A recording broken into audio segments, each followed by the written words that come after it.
হরে কৃষ্ণ, আমার চ্যানেলে আপনাদের স্বাগত। আজ আমি আপনাদেরকে একটি আধ্যাত্মিক গল্প বলে শোনাব। গল্পটি হচ্ছে সংসারে অনাসক্তি। একদিন একটি শঙ্খচিল পুকুর থেকে একটি মাছ ধরে নিয়ে উড়ে চলেছে নির্জনে গাছের ডালে বসে খাবার জন্য।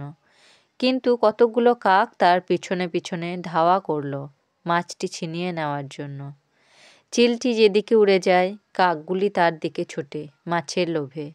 অনেকক্ষণ ধরে চিলটি চেষ্টা করল কাকেদের হাত থেকে পালাবার জন্য, কিন্তু কিছুতেই কাকের হাত থেকে নিস্তার পেল না। অবশেষে চিলটি বিরক্ত হয়ে মাছটি মুখ থেকে ফেলে দিয়ে গাছের ডালে গিয়ে বসল।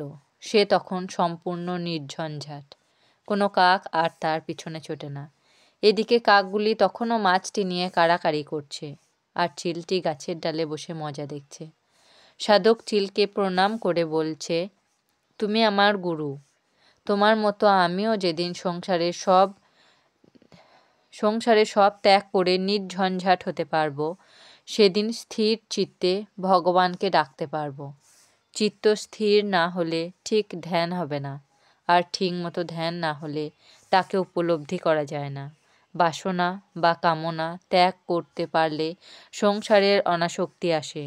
যতদিন আমরা সংসারের কর্তা সেজে থাকব, ততদিন আমাদিকে সংসারের সব ঝামেলা পোহাতে হবে।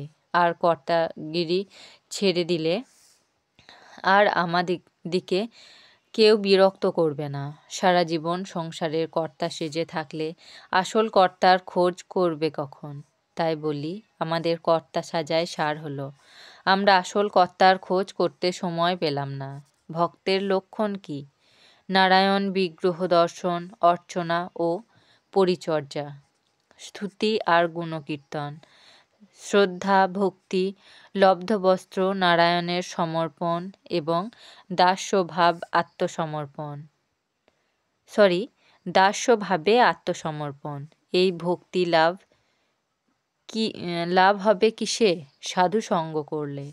তুমি শুধু সাধু হও, যোগ, সাংখ্য, ধর্ম, স্বাধ্যায়, তপ, দান, ব্রত, যজ্ঞ, তীর্থ সব হবে।